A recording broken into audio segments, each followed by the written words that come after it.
Good morning बच्चों। बादल academy में आप सभी का स्वागत है। सीटेट जुलाई 2025 के लिए हम लोग तैयारी करने के लिए जुड़े हुए हैं। बाल विकास एवं शिक्षा शास्त्र प्रीवियस ईयर क्वेश्चन पेपर 18 नवंबर 2012 को डिस्कस करेंगे। पहला प्रश्न है, निम्नलिखित में से कौन सा सूक्ष्म गतिक कौशल का उदाहरण है? पहला ऑप्शन है लिखना, दूसरा ऑप्शन है पढ़ना, यहाँ पे पढ़ना हो जाएगा, तीसरा ऑप्शन है फुदकना, चौथा ऑप्शन है दौड़ना। यहाँ पर राइट ऑप्शन हो जाएगा लिखना। प्रश्न नंबर 2 है, किशोर डैश का अनुभव कर सकते हैं? अनुभव कर सकते हैं। पहला ऑप्शन है बचपन में किए गए अपराधों के प्रति डर के भाव, आत्मसिद्धि के भाव, जीवन के विषय में परिवृत्ति। चौथा ऑप्शन है दुश्चिंता और स्वयं से सरोकार। यहाँ पर राइट ऑप्शन हो जाएगा दुश्चिंता और स्वयं से सरोकार। अगला प्रश्न नंबर 3 है, शारीरिक रूप से अक्षम बच्चों को सामान्यतः डैश होता है। पहला ऑप्शन है डिस्कैल्कुलिया, दूसरा ऑप्शन है डिसलेक्सिया, तीसरा ऑप्शन है डिस्ग्राफिया, चौथा ऑप्शन है डिस्थीमिया। यहाँ पर राइट ऑप्शन हो जाएगा डिस्ग्राफिया। अगला प्रश्न नंबर 4 है, आंशिक पुनर्बलन। पहला ऑप्शन यहाँ पर है वास्तविक कक्षा कक्ष में अनुपयुक्त नहीं किया जा सकता, दूसरा ऑप्शन है पशुओं को प्रशिक्षित करने में सर्वाधिक कार्य करता है, तीसरा ऑप्शन है सतत पुनर्बलन की अपेक्षा अधिक प्रभावी होता है, चौथा ऑप्शन है सतत पुनर्बलन की अपेक्षा कम प्रभावी होता है। यहाँ पर राइट ऑप्शन हो जाएगा ऑप्शन नंबर 3, सतत पुनर्बलन की अपेक्षा अधिक प्रभावी होता है। प्रश्न नंबर 5 है, प्रतिभाशाली विद्यार्थी। पहला ऑप्शन है स्वभाव के अंतर्मुखी होते हैं, दूसरा ऑप्शन है अपनी आवश्यकताओं को दृढ़तापूर्वक नहीं कह पाते हैं, तीसरा ऑप्शन है अपने निर्णयों में आत्मनिर्भर होते हैं, चौथा ऑप्शन है शिक्षकों से स्वतंत्र होते हैं। यहाँ पर राइट ऑप्शन हो जाएगा तीसरा नंबर ऑप्शन सही है, अपने निर्णयों में आत्मनिर्भर होते हैं। अगला प्रश्न नंबर 6 है, वाइगोत्स्की के सिद्धांत का निहितार्थ है।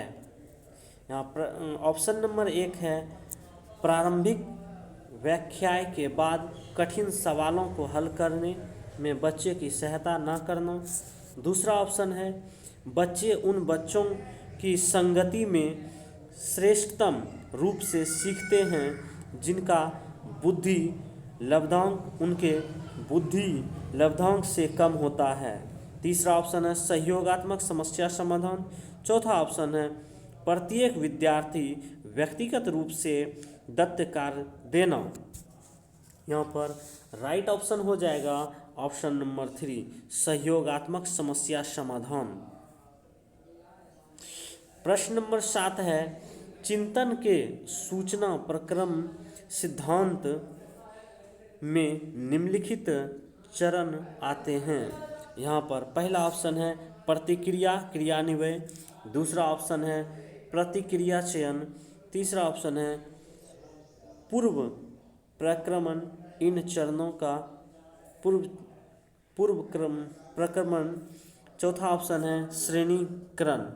यहाँ पर इन चरणों का सही क्रम क्रम में सजाने के लिए बोला जा रहा है। तो 7 नंबर प्रश्न का ऑप्शन नंबर 4 राइट हो जाएगा। ठीक है, तीसरा नंबर ऑप्शन को पहले रखा गया, फिर चौथा नंबर को रखा गया, फिर दूसरा नंबर को रखा गया, फिर पहला नंबर ऑप्शन को रखा गया। अगला प्रश्न नंबर 8 है, एक बच्चा जो डैश से ग्रस्त है वह स और वाज SAW स और वाज में न्यूक्लियर और अनक्लियर में अंतर नहीं कर सकता। यहाँ पर पहला शब्द है शब्द जमलिंग विकार, डिसलेक्सिया और डिसमोर्फिया और डिसलेक्सिया। यहाँ पर राइट ऑप्शन हो जाएगा 8 नंबर प्रश्न का ऑप्शन नंबर 4 डिसलेक्सिया।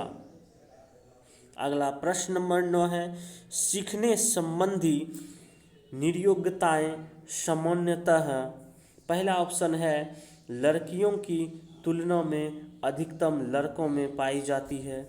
दूसरा ऑप्शन है अधिकतम उन बच्चों में पाई जाती है जो शहरी क्षेत्रों की अपेक्षा ग्रामीण क्षेत्रों में संबंध रखते हैं। तीसरा ऑप्शन उन बच्चों में पाई जाती है विशेषतः जिनके पैतृक अभिभावक इस प्रकार की समस्याओं से ग्रस्त होते हैं। चौथा ऑप्शन है औसत से श्रेष्ठ बुद्धि लब्धि वाले बच्चों में पाई जाती है। यहाँ पर 9 नंबर प्रश्न का राइट ऑप्शन हो जाएगा ऑप्शन नंबर 3। अगला प्रश्न नंबर 10 है, विद्यालय में नियमित उपस्थिति के लिए वंचित बच्चों को प्रोत्साहित करने का निम्नलिखित में से कौन सा तरीका सर्वाधिक उपयुक्त होगा। यहाँ पर पहला ऑप्शन है बच्चों को विद्यालय आने की अनुमति न देने को कानून दंडनीय अपराध बनाया जाए। दूसरा ऑप्शन है विद्यालय द्वारा बच्चों को एकत्रित करने वाले एक व्यक्ति को नियुक्त किया जाए जो प्रतिदिन घरों से बच्चों को लेकर आए। तीसरा ऑप्शन है बच्चों को आकर्षित करने के लिए प्रतिदिन 5 रुपये देना। चौथा ऑप्शन है आवासीय विद्यालय खोलना। यहाँ पर 10 नंबर प्रश्न का राइट ऑप्शन हो जाएगा ऑप्शन नंबर 4 आवासीय विद्यालय खोलना। प्रश्न नंबर 11 है, विद्यालय में लिंग भेदभाव से बचने का सर्वोत्तम तरीका हो सकता है। पहला ऑप्शन है पुरुष एवं महिला शिक्षकों को समान संख्या में भर्ती करना। दूसरा ऑप्शन है विद्यालय में लिंग भेदभाव को दूर करने के लिए नियम बनाना और सख्ती से उसका पालन करवाना। तीसरा ऑप्शन है संगीत प्रतियोगिता के लिए लड़कियों की अपेक्षा अधिक लड़कों का चयन करना। चौथा ऑप्शन है शिक्षकों द्वारा उनके लिंग पक्षपात व्यवहारों का अधिसंज्ञान। यहाँ पर राइट ऑप्शन हो जाएगा ऑप्शन नंबर 4 शिक्षकों द्वारा उनके लिंग पक्षपात पूर्ण व्यवहारों का अधिसंज्ञान। अगला प्रश्न नंबर 12 है, सह शैक्षणिक क्षेत्रों में निष्पादन के आधार पर शैक्षणिक क्षेत्रों में निष्पादन के स्तर को पढ़ाने का औचित्य स्थापन किस आधार पर किया जा सकता है। यहाँ पर पहला ऑप्शन है वह व्यक्तिक भिन्नताओं को संतुष्ट करता है। दूसरा ऑप्शन यह हास्याकृत विद्यार्थियों के लिए प्रतिपूरक भेदभाव की नीति का अनुगमन करता है। तीसरा ऑप्शन है सार्वभौमिक धारण रिटेंशन को सुनिश्चित करता है। चौथा ऑप्शन है यह हाथ से किए जाने वाले श्रम के प्रति सम्मान विकसित करता है। यहाँ पर 12 नंबर प्रश्न का राइट ऑप्शन हो जाएगा ऑप्शन नंबर 1 वह व्यक्तित्व भिन्नताओं को संतुष्ट करता है। अगला प्रश्न नंबर 13 है, विद्यार्थियों के पोर्टफोलियो के लिए सामग्री का चयन करते समय डैश का डैश जरूर होना चाहिए। पहला ऑप्शन है विद्यार्थियों समावेशन, दूसरा ऑप्शन है अभिभावकों और समावेशन, तीसरा ऑप्शन है विद्यार्थियों और बहिष्कार, चौथा ऑप्शन है अन्य शिक्षकों और समावेशन। यहाँ पर 13 नंबर प्रश्न का सही ऑप्शन है ऑप्शन नंबर 1। अगला प्रश्न है 14 नंबर, वे शिक्षार्थी जो समृद्ध ज्ञान और शैक्षणिक दक्षता की हार्दिक इच्छाएं प्रदर्शित करती है उनके पास होता है। पहला ऑप्शन है निष्पादन परिहार अभिविन्यास, तीसरा ऑप्शन है कार्य परिहार अभिविन्यास, दूसरा ऑप्शन है कार्य परिहार अभिविन्यास, तीसरा ऑप्शन है नैपुण्यता अभिविन्यास, चौथा ऑप्शन है निष्पादन उपागम अभिविन्यास। यहाँ पर राइट ऑप्शन हो जाएगा ऑप्शन नंबर 4 निष्पादन उपागम अभिविन्यास। प्रश्न नंबर 15 है शिक्षक डैश के अलावा निम्नलिखित सभी को करते हुए समस्या समाधान को विद्यार्थियों के लिए मज़ेदार बना सकता है। पहला ऑप्शन है जब विद्यार्थी स्वयं से कोई कार्य करने की कोशिश कर रहे हों तो उनसे परिपूर्णता की अपेक्षा करने, दूसरा ऑप्शन है मुक्त अंत वाली सामग्री उपलब्ध कराने, तीसरा ऑप्शन है मुक्त खेल के लिए समय देने, चौथा ऑप्शन है सृजनात्मक चिंतन के लिए असीमित अवसर उपलब्ध कराने। यहाँ पर राइट ऑप्शन हो जाएगा ऑप्शन नंबर 1 जब विद्यार्थी स्वयं से कोई कार्य करने की कोशिश कर रहे हों तो उन्हें परिपूर्णता की अपेक्षा करने। अगला प्रश्न नंबर 16 है निम्नलिखित में से अंतः विषयी अनुदेशन का सर्वोत्कृष्ट लाभ यह है कि, पहला ऑप्शन है विद्यार्थियों को सीखे गए नए ज्ञान को बहु संदर्भों में अनुप्रयोग करने और सामान्यीकृत करने के अवसर दिए जाएं, दूसरा ऑप्शन है प्रकरणों की विविधता जिन्हें परंपरागत पाठ्यचर्या से संबोधित किए जाने की आवश्यकता से शिक्षकों के अभिभूत होने की कम संभावना होती है, तीसरा ऑप्शन है विद्यार्थियों में विभिन्न विषय क्षेत्रों के विशेष प्रकरणों के प्रति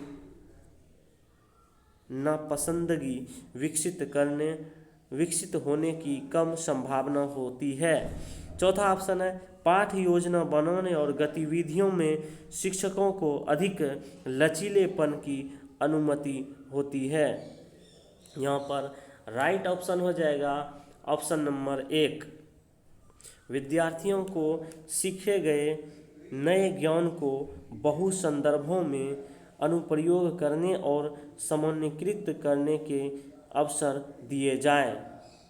अगला प्रश्न नंबर 17 है सफल समावेशन को निम्नलिखित की आवश्यकता होती है सिवाय, पहला ऑप्शन है पृथकीकरण, दूसरा ऑप्शन है अभिभावकों की भागीदारी, तीसरा ऑप्शन है क्षमता संवर्धन, चौथा ऑप्शन है संवेदनशील बनाना। यहाँ पर राइट ऑप्शन हो जाएगा ऑप्शन नंबर 1 पृथकीकरण। अगला प्रश्न नंबर 18 है निम्नलिखित में से कौन सी विशेषता समस्या समाधान उपागम का विशेष चिन्ह है, पहला ऑप्शन है सही उत्तर प्राप्त करने का सामान्यतः एक उपागम होता है, दूसरा ऑप्शन है समस्या केवल एक सिद्धांत या प्रकरण पर आधारित होती है, तीसरा ऑप्शन है समस्या कथन में संकेत अंतर्निहित रूप से दिया होता है, चौथा ऑप्शन है समस्या मौलिक होती है। यहाँ पर राइट ऑप्शन हो जाएगा ऑप्शन नंबर 3 समस्या कथन में संकेत अंतर्निहित रूप दिया होता है, राइट ऑप्शन ऑप्शन नंबर 3 है। अगला प्रश्न नंबर 19 है नर्सरी कक्षा में नर्सरी कक्षा से शुरुआत करने के लिए कौन सी विषय वस्तु सबसे अच्छी है? पहला ऑप्शन है मेरा परिवार, दूसरा ऑप्शन है मेरा प्रिय मित्र, तीसरा ऑप्शन है मेरा पड़ोस, चौथा ऑप्शन है मेरा विद्यालय। यहाँ पर 19 नंबर प्रश्न का राइट आंसर हो जाएगा मेरा परिवार। अगला प्रश्न नंबर 20 है, प्राथमिक कक्षा में सकारात्मक वातावरण निर्मित करने के लिए एक शिक्षक को, पहला ऑप्शन है समूह गतिविधियों के दौरान समाज मिति के आधार पर उन्हें अपने समूह बनाने की अनुमति देनी चाहिए, दूसरा ऑप्शन है सकारात्मक अंत वाली कहानियाँ सुनानी चाहिए, तीसरा ऑप्शन है सुबह प्रत्येक बच्चे को अभिवादन करना चाहिए, चौथा ऑप्शन है विभेद नहीं करना चाहिए और प्रत्येक बच्चे के लिए समान लक्ष्य सुनिश्चित करना चाहिए। यहाँ पर राइट ऑप्शन हो जाएगा ऑप्शन नंबर 4, विभेद नहीं करना चाहिए और प्रत्येक बच्चे के लिए समान लक्ष्य सुनिश्चित करना चाहिए। राइट ऑप्शन 4 है।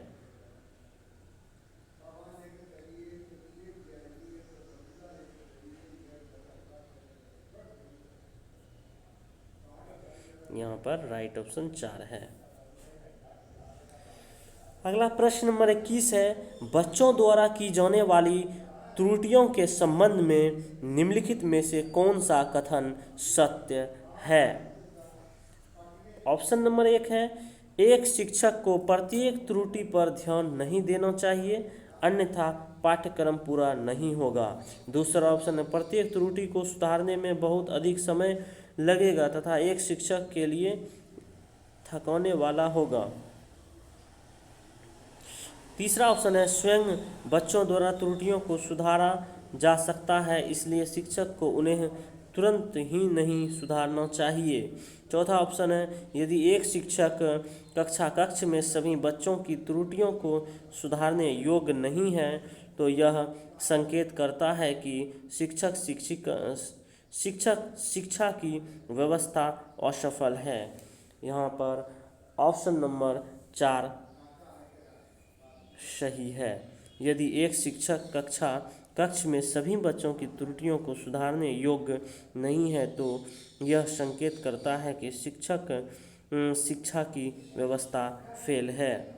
अगला प्रश्न नंबर 22 है, मोनिका जो गणित की शिक्षिका है राधिका से एक प्रश्न पूछती है, राधिका से कोई उत्तर न मिलने पर वह तुरंत मोहन से दूसरा प्रश्न पूछती है, जब उसे महसूस होता है कि मोहन उत्तर बनाने में संघर्ष कर रहा है तो वह अपने प्रश्न के शब्दों को बदलती है। मोनिका की यह प्रवृत्ति यह प्रदर्शित करती है कि वह, पहला ऑप्शन है अपने सवाल के प्रति थोड़ा घबरा गई, दूसरा ऑप्शन है मोहन का पक्ष लेकर लिंग भूमिकाओं में रूढ़िबद्धता को बढ़ावा दे रही है, तीसरा ऑप्शन है राधिका को किसी उलझनपूर्ण स्थिति में नहीं डालना चाह रही, चौथा ऑप्शन है इस तथ्य से पूर्णतः परिचित है कि राधिका सवालों के जवाब देने योग्य नहीं है। यहाँ पर राइट ऑप्शन हो जाएगा ऑप्शन नंबर 2, मोहन का पक्ष लेकर लिंग भूमिकाओं में रूढ़िबद्धता को बढ़ावा दे रही है। अगला प्रश्न नंबर 23 है, एक सशक्त विद्यालय अपने शिक्षकों में निम्नलिखित योग्यताओं में से किसे सर्वाधिक बढ़ावा देगा? पहला ऑप्शन है प्रतिस्पर्धात्मक अभिवृत्ति, दूसरा ऑप्शन है परीक्षण करने की प्रवृत्ति, तीसरा ऑप्शन है स्मृति, चौथा ऑप्शन है अनुशासित स्वभाव। यहाँ पर राइट ऑप्शन हो जाएगा ऑप्शन नंबर 1 प्रतिस्पर्धात्मक अभिवृत्ति। प्रश्न नंबर 24 है, भाषा में अर्थ की सबसे छोटी इकाई डैश है? पहला है स्वनिम, दूसरा है संकेत प्रयोग विज्ञान प्रैग्मेटिक्स। दूसरा है, तीसरा ऑप्शन है वाक्य। चौथा ऑप्शन है रूपिम। यहाँ पर राइट ऑप्शन हो जाएगा स्वनिम। अगला प्रश्न नंबर 25 है बुद्धि लब्धांक सामान्यतः डैश रूप से शैक्षणिक निष्पादन से संबंधित होते हैं। पहला माध्यम, दूसरा है कम से कम, तीसरा ऑप्शन है पूर्ण, चौथा ऑप्शन है उच्च। यहाँ पर राइट ऑप्शन हो जाएगा ऑप्शन नंबर 4 उच्च। अगला प्रश्न नंबर 26 है बहुबुद्धि सिद्धांत निम्नलिखित निहितार्थ देता है सिवाय। पहला ऑप्शन है संवेगात्मक बुद्धि लब्धि से संबंधित नहीं है। दूसरा ऑप्शन है बुद्धि प्रक्रम संक्रियाओं का एक विशिष्ट समुच्चय है जिसका उपयोग एक व्यक्ति द्वारा समस्या समाधान के लिए किया जाता है। तीसरा ऑप्शन है विषयों को विभिन्न तरीकों से प्रस्तुत किया जा सकता है। चौथा ऑप्शन है विविध तरीकों से सीखने का आकलन प्रस्तुत किया जा सकता है। 26 नंबर प्रश्न का राइट ऑप्शन हो जाएगा ऑप्शन नंबर 2। बुद्धि प्रक्रम संक्रियाओं का एक विशिष्ट समुच्चय है जिसका उपयोग एक व्यक्ति द्वारा समस्या समाधान के लिए किया जाता है। अगला प्रश्न नंबर 28 है सीखने के लिए आकलन निम्नलिखित का ध्यान है सिवाय। विद्यार्थियों की आवश्यकताएं, दूसरा ऑप्शन है विद्यार्थियों की त्रुटियां, तीसरा ऑप्शन है विद्यार्थियों की अधिगम शैलियाँ, चौथा ऑप्शन है विद्यार्थियों की क्षमताएं। यहाँ पर राइट ऑप्शन हो जाएगा ऑप्शन नंबर 1 विद्यार्थियों की आवश्यकताएं। प्रश्न नंबर 28 है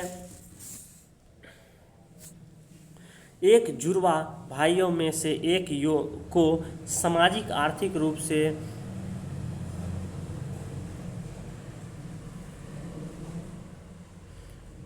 घनाढ्य परिवार द्वारा गोद लिया जाता है और दूसरे को एक निर्धन परिवार द्वारा 1 वर्ष के बाद उनके बुद्धि लब्धांक के बारे में निम्नलिखित में से क्या अवलोकित होने की सर्वाधिक संभावना है। पहला ऑप्शन है घनी सामाजिक आर्थिक परिवार वाले लड़के की अपेक्षा निर्धन परिवार वाला लड़का अधिक अंक प्राप्त करेगा। दूसरा ऑप्शन है सामाजिक आर्थिक स्तर बुद्धि लब्धांक को प्रभावित नहीं करता। निर्धन परिवार वाले लड़के की अपेक्षा घनी सामाजिक आर्थिक परिवार वाला लड़का अधिक अंक प्राप्त करेगा। चौथा ऑप्शन है दोनों सामान्य रूप से अंक प्राप्त करेंगे। यहाँ पर राइट ऑप्शन हो जाएगा ऑप्शन नंबर 2 सामाजिक आर्थिक स्तर बुद्धि लब्धांक को प्रभावित नहीं करता। प्रश्न नंबर 29 है निम्नलिखित में से कौन सा सीखने के लिए अधिकतम रूप से अभिप्रेरित करता है। यहाँ पर पहला ऑप्शन है बहुत सरल या कठिन लक्ष्यों का चयन करने की प्रवृत्ति। दूसरा ऑप्शन है लक्ष्यों को प्राप्त करने में व्यक्तिगत संतुष्टि। तीसरा ऑप्शन है बाह्य कारक। चौथा ऑप्शन है असफलता से बचने के लिए अभिप्रेरणा। यहाँ पर राइट ऑप्शन हो जाएगा ऑप्शन नंबर 2 लक्ष्यों को प्राप्त करने में व्यक्तिगत संतुष्टि।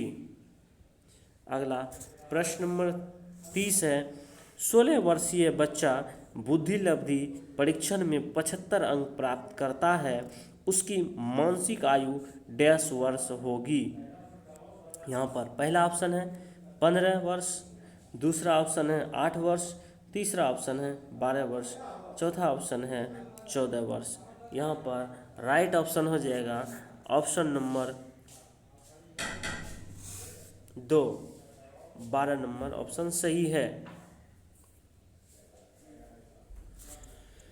दोस्तों इसी के साथ हमारा यह 30 प्रश्नों का श्रृंखला समाप्त होता है। अगर हमारा वीडियो अच्छा लगे तो अपने दोस्तों के साथ शेयर करें। धन्यवाद।